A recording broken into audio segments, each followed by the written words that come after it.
Pertanian itu kan bukan di kota, ya, di desa-desa, di tempat-tempat terpencil, dan kita harus mau menghadapi hal itu. Nanti kita belajar bersama-sama ya. Oke, kita cerita mengenai tebu. Tebu ini satu-satunya tanaman yang menghasilkan gula secara efisien. Banyak. Kalau tanaman lainnya juga, jagung pun bisa jadi gula. Apalagi beet bisa jadi gula. Aren, apalagi kelapa. Tapi yang paling efisien itu adalah tebu. Makanya tebu dibudidayakan. Zaman Belanda dulu kita adalah eksportir gula terbesar di dunia. Sekarang importir terbesar di dunia.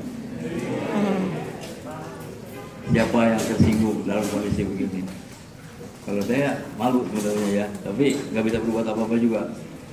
Tapi kalau lewat saudara-saudara begitu banyak, di sini ada 200 orang, semuanya prihatin terhadap Indonesia kini. Insya Allah 10 tahun lagi kita ekspor, gitu ya. Kalau zaman Belanda dulu sampai tahun di bawah 70-an, 60-an, tebu itu ditanam di sawah, dikasih air, ya, namanya sistem Renoso. Nah, setelah selesai ditanam tebu, dia ditanamin lagi padi atau palawija, makanya disebut tanaman musiman, tanaman setahun, karena umurnya cuma setahun. Itu zaman dulu, zaman baheula, ya. Kalau sekarang tebunya itu ditanam di darat, karena di sawah udah nggak kebagian lagi. Hanya ada sedikit-sedikit di Jawa Timur, ya. Di Jawa Barat bisa dikatakan nggak ada. Di tanah kering semua, di tegalan semuanya. Jadi panennya gimana? Tetap setahun sekali panennya. Tapi udah ditebang, dirawat lagi pucuknya, disebutnya ratun. Ya, ini sampai 5-6 tahun kita rawat. Jadi umurnya berapa tahun tebu sekarang? Berapa tahun umur tebu sekarang? 5-6 tahun. Ya, kalau di rakyat, ya, di rakyat, petani rakyat ada yang sampai 25 tahun. Enggak ditanam-tanam lagi. Potong, tumbuh lagi, potong, tumbuh lagi, potong, tumbuh lagi, begitu. Jadi apa bedanya dengan pohon sawit? Kalau umurnya 25 tahun, nggak ada bedanya, ya. Nah, tebu seperti ini namanya tanaman tahunan. Kalau saudara nanti diskusi kemana aja pasti berantem, ya. Karena umumnya orang belum bisa nerima kalau tanaman tebu itu disebut tanaman tahunan. Tapi faktanya ini sudah tahunan, ya. Kalau kita kembali ke tanaman setahun atau tanaman musiman, itu setahun diganti, ya. Itu di sawah masih ada 1-2 di Jawa Timur, ya. Oke, silakan. Nah, kita agak fokus ke bibit, ya, agak fokus ke bibit. Karena kalau bibitnya bagus, tanamannya insya Allah bagus. Tapi kalau bibitnya asalan, ya jangan harapin produksinya juga bagus, ya. Bibit tebu itu adalah bibit yang murni varietasnya, ya, varietasnya atau perkawinannya sama semua, sehingga kalau lihat dari atas itu, dari pinggir, ya, itu tingginya rata gitu, nggak ada yang tinggi, nggak ada yang rendah, kemudian sehat, ya, dan sesuai standar Indonesia. Jadi bukan hanya barang-barang teknik yang punya standar di Indonesia, bibit tebu juga ada standarnya. Nanti kita pelajari, ya. Kemudian ini falsafahnya, kalau bibit ini sama dengan manusia. Siapa yang pernah hamil? Ah, belum, ya. Tapi lihat yang hamil, sering kan? Ibu, bibi, ya, tante kita, hamil. Usia hamil berapa bulan? 9 bulan, ya. Nah, tapi kadang-kadang kita lihat ada yang hamilnya gede, sampai keluarnya, oh ini besar kali ya. Begitu keluar oroknya tuh udah matanya udah udah melek, ya. Itu biasanya sekitar 4 kilo, bahkan ada yang lebih dari 4 kilo. Padahal menurut dokter yang sehat itu di bawah 3 kilo. Begitu juga tebu nih, kalau tebunya gemuk-gemuk, ya, itu hitungannya rugi buat kita. Karena begitu ditanam, yang ditanam apanya? Batangnya apa tunasnya? Tunas kan? Jadi bibit ini fungsinya bagaimana menghasilkan tunas sebanyak-banyaknya. Bukan tebu yang seberat-beratnya. Tetapi perdagangan umum di masyarakat, kalau beli tebu itu berapa seton? Berapa sekilo? Bukan berapa satu tunas, bukan. Ya. Nah, kalau mengacu ke sini, kalau kita mau produksi bibit, kenapa harus bibit yang gede-gede? Ya. Yang penting sehat, murni, dan apa tadi? Sesuai standar Indonesia, ya. Nah, kalau mau gemuk nanti aja di lapangan. Udah kita tanam, biar dia gemuk. Ya, kita pompa bisa. Kemudian untuk mendukung standar bibit seperti yang diperlukan di atas itu perlu manipulasi teknik agronomi. Ya, saudara harus senang kutak-katik, senang mikir gimana supaya tebu ini hasilnya banyak, ya. Itu namanya rekayasa, ya, engineering. Kemudian supaya murni itu juga perlu seleksi. Nah, seleksi ini penting sekali, ya. Kalau sekarang seleksi yang diberikan kewenangan untuk seleksi hanya Balai Penelitian. Padahal banyak universitas yang terjun ke arah sini. Tapi hanya Balai Penelitian yang diberikan wewenang seleksi. Nah, sertifikat saat ini yang berlaku itu hanya sertifikat yang dikeluarkan oleh pemerintah. Padahal tidak demikian.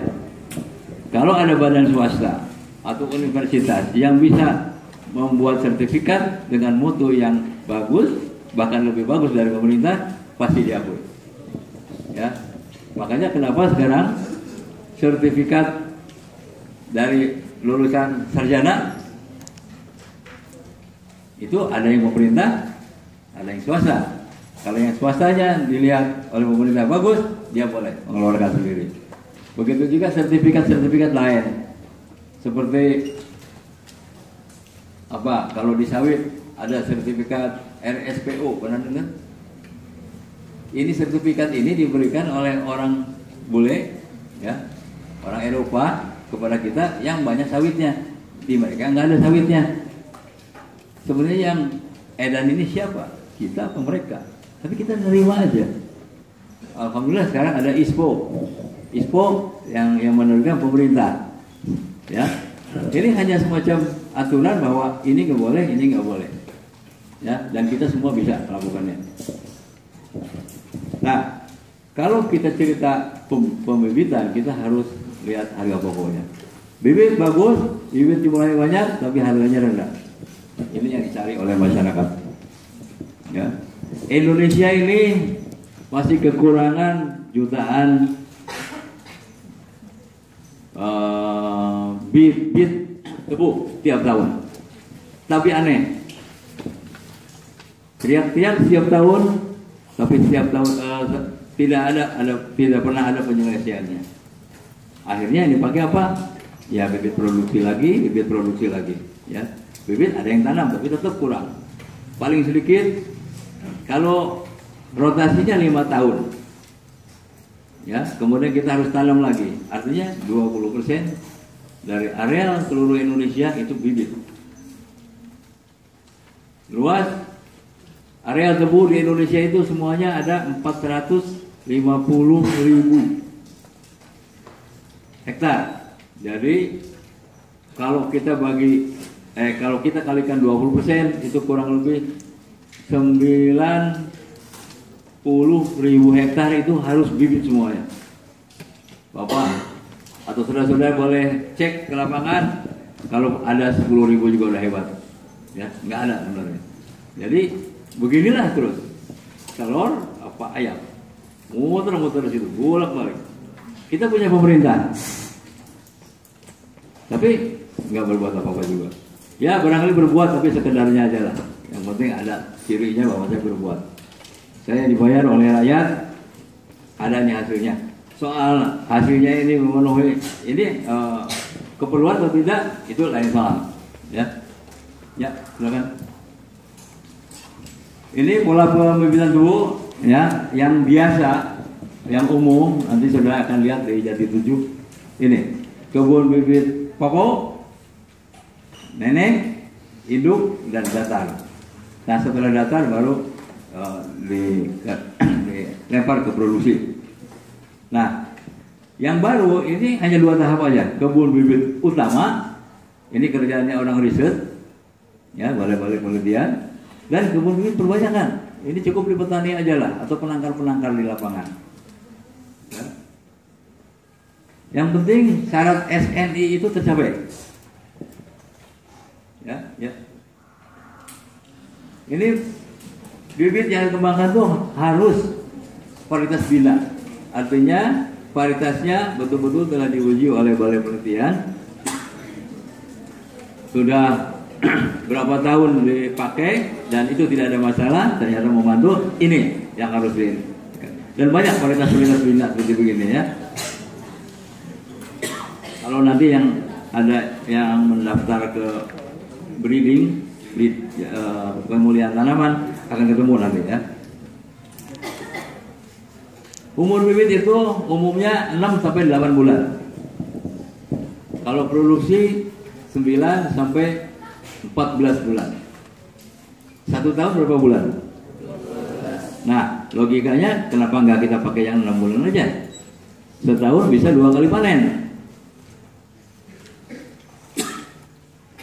Polanya sekarang kita tanam bibit dipotong 6 bulan kemudian si bekasnya ini dijadikan tebu giling, jadi produksi. Artinya kebun tebu ini pindah-pindah kemana-mana, ya.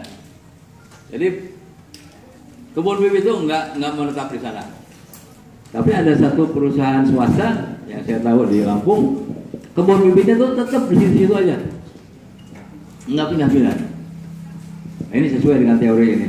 Jadi kita bikin kebun bibit itu tiap 6 bulan dipotong, diatur aja waktunya supaya bisa sesuai dengan keperluan tanaman. Potong lagi sampai 10 kali potong juga nggak apa-apa.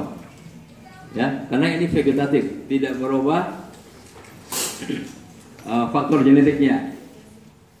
Dengan demikian si bibit akan lebih murah. Ya, lebih banyak, lebih murah. Ya, silakan. Ini kalau generatif, udahlah ini kerjaannya orang balai sama litbang, ya. Universitas masuk di sini juga. Kalau yang vegetatif, ini ada kultur jaringan. Kultur jaringan sudah bisa di dalam skala komersial, bisa juga di balai. Ini tengah-tengah. Kemudian pembibitan 2 jenjang, ya. Ini bayangkan ya. Ini yang biasa dari KBP. Apa kebun bibit itu? Kebun bibit pokok. Kemudian setelah itu ditebang jadi kebun bibit nenek, ya. Kemudian tebang lagi jadi kebun bibit induk. Tebang lagi jadi kebun bibit datar. Setelah itu baru jadi KTG, boleh diambil produksinya. Ya, jenjangnya lama. Nah, kalau yang baru ini kebun bibit utama. Ya, selesai dari balai, udah kita tanam. Kemudian ke kebun bibit perbanyakan. Kemudian ke KTG. Ini bisa 6 bulan. Jadi setahun itu udah capek. Kalau yang tadi perlu berapa tahun? 3-4 tahun. Ya. Prinsip yang dianut dalam pembibitan tubuh ini adalah pemanfaatan semaksimal mungkin ruang terbuka. Jadi tidak boleh ada 1 senti pun istilahnya itu kosong. Jadi harus ada tebunya. Tidak boleh ada barisan yang kosong. gampangnya begitulah ya. Kemudian intensitas panen dari 1 tahun sekali menjadi 2 kali, itu bukan main hasilnya ya. Peningkatan jumlah batang satu rumpun ya, kalau 1 batang bisa keluar 3 rumpun aja, itu sudah 3 kali lipat. Padahal potensi 1 tunas itu bisa menghasilkan belasan batang ya. 1 rumpun itu bisa sampai 15, 17, bahkan sampai 20. Saya ambil sedikit ya, hanya 3 aja, itu pun sudah bukan main ya. Kemudian menggunakan lahan tetap. Jadi yang namanya asisten pembibitannya di situ aja muter-muternya, jangan pindah-pindah. Nah sekarang banyak praktek-praktek yang tidak terpuji. Kalau ada orang produksi datang, si bibit ini sebutin ini kebun produksi. Kalau ada orang riset datang, sebutin bahwa oh ini kebun bibit. Karena tidak ada bedanya, bentuknya pun tidak berbeda. Jadi kebun bibit dengan kebun tebu giling nggak ada bedanya. Bedanya hanya di umur aja. Kalau bibit umurnya di bawah 8 bulan, kalau tebu giling umurnya 9 bulan ke atas. Jadi kalau dituakan itu jadi bibit. Jadi kalau bibit gimana? Dituakan bisa jadi tebu giling. Jadi nggak ada bedanya ya. Ya, silakan. Ini kualitas bibit ya menurut Standar Nasional Indonesia tahun 2008 adalah penggerek pucuk di bawah 5%, penggerek batang di bawah 2%, segar ya. Kemudian kalau kebun bibit iluk itu di bawah 2%, kalau kebun bibit datar di bawah 5%. Ini gampang sekali diperolehnya. Kalau di satu lapangan katakanlah ada 10 hektar, semuanya sudah diseleksi sampai 2-3 kali, sudah murni. Apa mungkin nggak kita tebang yang tumbuhnya tidak murni? Nggak mungkin kan?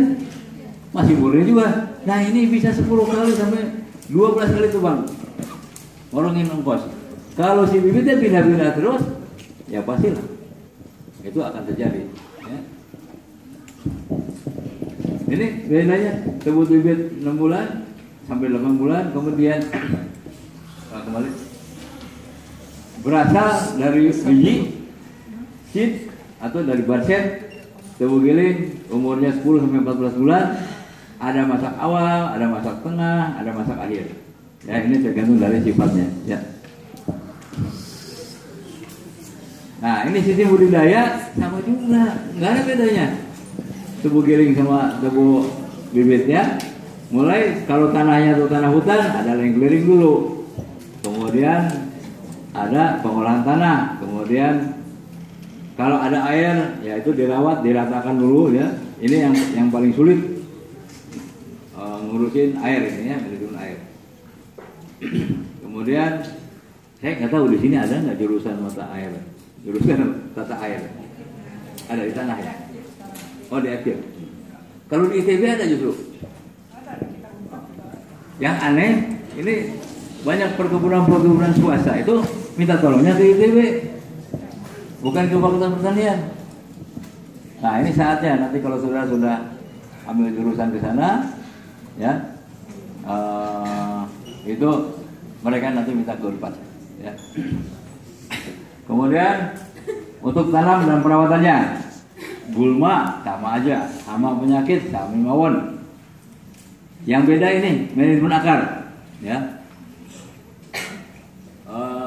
Saya nggak tahu nih background saudara-saudara ya. Kalau saya sih dulu memang asalnya dari kampung. Kalau lihat orang nanam kacang itu baru umur sebulan setengah sampai 2 bulan tuh dikecrok apa namanya, sekalian tuh diputusin akarnya dan ditutupin lagi. Jagung juga begitu, jadi tanaman subur.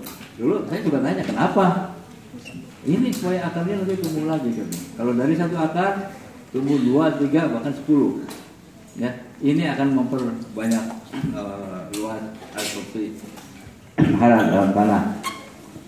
Nah, di sini juga sama aja, ya. Cuman kalau dulu namanya bukan manis penakar, nggak ada namanya. Atau mungkin ibu Tino tahu apa namanya dulu, dikecerok-kecerok gitu. Langir gitu ya. Nah, kalau sekarang kita namakan ini manis penakar. Kalau bahasa kerennya under soil surface management. Bayanginlah, di bawah tanah itulah kita memanage. Bagaimana sih akarnya banyak, bagaimana cacingnya banyak, bagaimana bakterinya banyak. Yang penting akarnya bisa happy tumbuh sana. Ya, dia bisa mencelot haras sebanyak-banyaknya. Itu tujuannya.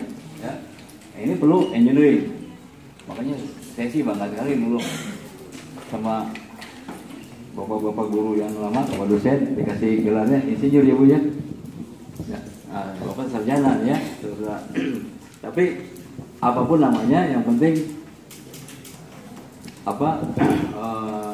sifat mau researchnya itu jangan sampai hilang. Terus panen angkutan. Kalau kita lihat ya, kita panen tuh truknya jalan satu, kenapa nggak digandeng aja? 3 gandengan kayak kereta api gitu atau 4 gandengan kan lebih irit. Nah ini nggak, kita ini kadang-kadang karena sudah rutin nggak sempat lagi berpikir sampai ke situ. Ya, ya silakan. Ini potensi ya. Nah coba lihat. Yang pertama nih ada TRI. Ini sumber ayat. Kalau di sawit, di karet namanya plasma ya. Ini produksinya sekarang ini antara 4 sampai 100 ton. Ada 1-2 orang yang 100 ton, tapi banyak yang 40 ton aja. Renovenya 5 sampai 7,5. Kemudian ada rakyat bebas. Rakyat bebas itu tidak dikoordinir oleh mana-mana, tapi dia tanam. Hasilnya kirim ke pabrik ya. Ini antara 50 sampai 80 ton. Renovenya sama. Terus ada tebu sendiri yang ditanam oleh umumnya perusahaan milik pemerintah ya, seperti RNI. Nanti akan kita lihat di sana. Ini masuknya ke dalam tebu sendiri. Produktivitasnya harusnya 60 sampai 120. Teorinya harus di atas 100. Kenyataannya 60, 70 itu udah senyum kan. Ini yang mengerikan ini ya. Rendemennya 5 sampai 8. Tapi yang swasta, ini yang swasta nih. Paling bawah nih. Ini sama-sama tebu inti, tebu sendiri yang dirawat sendiri. Bisa rendemennya 9 sampai 10. Produksinya bisa sampai 140. Kenapa? Apa bedanya swasta dengan apa? Milik pemerintah? Itu kan hanya di sini aja, di dalam. Ada nggak rasa nasionalisme kita yang tinggi? Kenapa kalau di BUMN kerjanya males, tapi begitu dia dipindahkan ke swasta kayak dikejar setan kerjanya? Ya. Jadi ada dua perbedaan itu hanya di dalam etos kerja aja, bukan lain-lain. Ya. Soal pinter sama-sama belajar dari sekolah, ya, tapi hasilnya kenapa bisa berbeda? Ya. Ini perbedaan paradigma ya. Tebu umurnya antara 10 sampai 14 bulan. Kalau ditanam di lahan basah itu disebut renoso. Begitu ditanam, bongkar, selesai. Ini tanaman semusim, ya, karena hanya 1 tahun. Tapi yang berkembang saat ini adalah di lahan kering. Ratunya dipelihara sampai 5 tahun, sehingga tebu umurnya minimal jadi 6 tahun. Jadi tidak cocok lagi sebagai tanaman semusim. Ya. Bahkan di beberapa tempat saya melihat ada yang sampai 25 tahun. Sama dengan karet. Sama itu, ya. Hanya panennya setahun sekali, ya, bedanya itu. Kalau karet panennya berapa kali? Setahun. Bisa? Siapa yang bisa jawab? Pernah yang lihat pernah atau mungkin yang ayahnya kerja di karet? Itu tiap 2-3 hari sekali ya. Jadi ada 100 kali panen setahun. Kalau sawit panennya tiap minggu. Ya, 52 atau paling enggak 10 hari. Jadi 36 kali sampai 50 kali panen setahun. Kalau ini setahun sekali aja. Jadi efisien sebenarnya. Ya.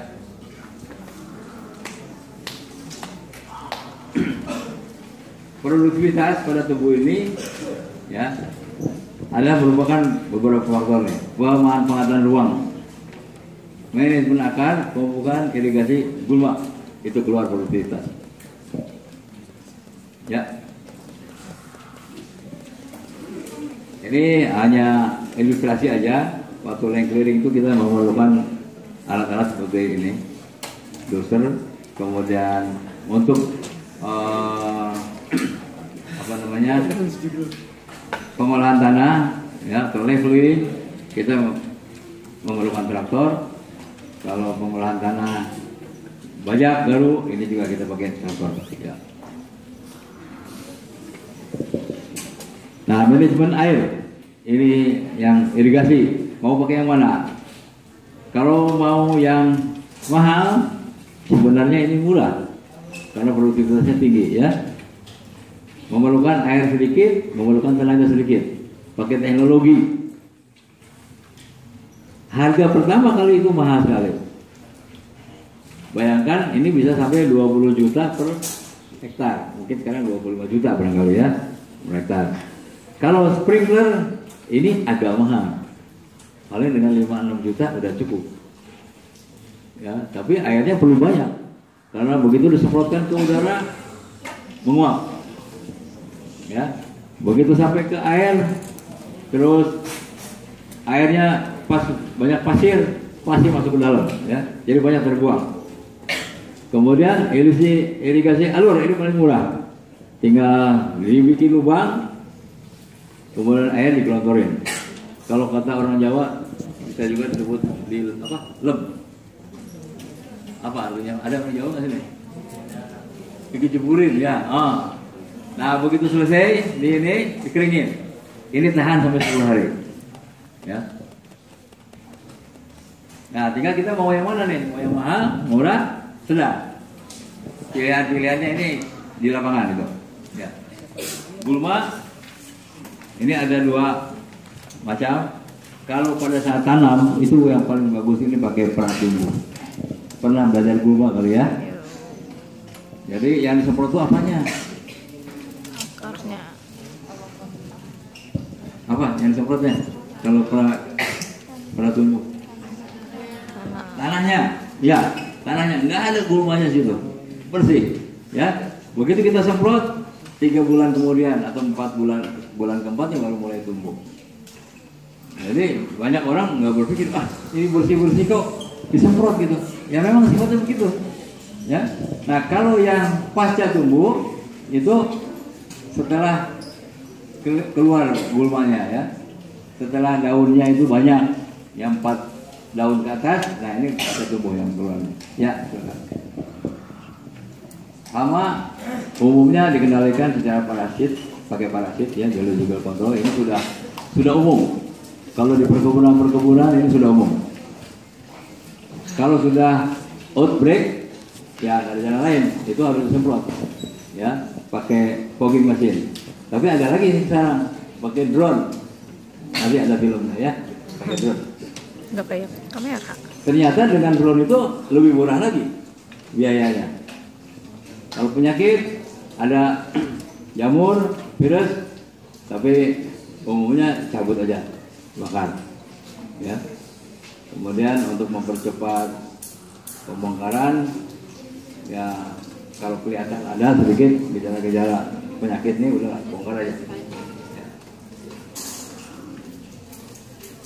Nah, manajemen akar ini, ya, under soil surface management. Bagaimana caranya agar akar aktif itu bertambah? Saya minta terus pulang dari sini, coba di tempat kosan, atau di rumah, atau di mana aja berada, kalau lihat tanaman nanti di pinggir-pinggir juga banyak, korek-korek aja. Ya, ada enggak akar yang putih? Kira-kira 10 cm aja dari atas tanah. Kalau ada, itu namanya akar aktif. Kalau yang sudah mati warnanya coklat biasanya. Nah sekarang dengan manajemen ini bagaimana akar yang putih itu diperbanyak, ya. Lingkungan akarnya diperbaiki dengan digemburkan, diberi kompos, diberi bakteri dan sebagainya ya. Yang penting bagaimana supaya akarnya banyak, absorpsinya mudah. Ya, dengan bakteri itu banyak keuntungan. Yang yang tadinya tidak bisa diambil oleh tanaman bisa jadi tersedia. Ya, jadi banyak sekali keuntungannya. Kalau saya melihat yang paling mudah itu cacing bisa tumbuh nggak di situ? Kalau cacing bisa tumbuh, insya Allah itu bagus tanahnya. Tapi kalau cacing aja nggak bisa tumbuh, ini perlu disuntik dengan bahan organik yang cukup banyak. Prinsip pemupukan ada dua nih. Lihat produksi dulu. Katakanlah produksi tebu ini ada 50 ton. Kita ganti yang 50 ton ini dengan pupuk. Atau kita kalau ingin 100 ton, kita siapkan pupuk untuk 100 ton. Ada dua pemikiran. Kalau yang pelit, pikirannya pendek, itu tadi yang 50 ton. Berapa produksinya 50? Udah kasih untuk 50 aja. Ngapain kita kasih 100? Tapi kalau yang orangnya optimis dan dia ingin produksinya bagus, dia kasih 100. Sehingga bukan saat itu produksinya datang, tapi yang akan datang itu akan datang lebih bagus. Ya, tinggal sekarang ini pilihan. Saudara mau termasuk yang pelit atau yang optimis tadi? Ya. Saya ingin cerita sedikit ya, ini soal tanaman. Barusan tadi pagi saya terima bahwa kalau kita tanam satu pohon tanaman, misalnya saja pohon apa? Rambutan aja lah, misalnya ya. Terus rambutan ini karena tanahnya sempit ada di rumah. Kemudian begitu berbuah banyak anak-anak datang nih ngelemparin rambutan. Apa sikap kita melihat itu? Marah? Atau dibiarin? Bagaimana? Gimana? Nih, yang batuk nih. Marah. Nah, ini terus pelit ya. Coba kalau kita lihatkan, biarlah nanti kalau ada anak-anak yang begini, karena saya juga dulu suka nyolong buah-buahan, sekarang gantian anak-anak kecil yang nyolong.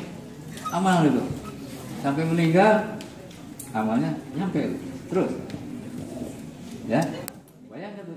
Itu kalau yang kita tanam sengaja. Kalau kita tanamnya banyak, berupa kebun tebu.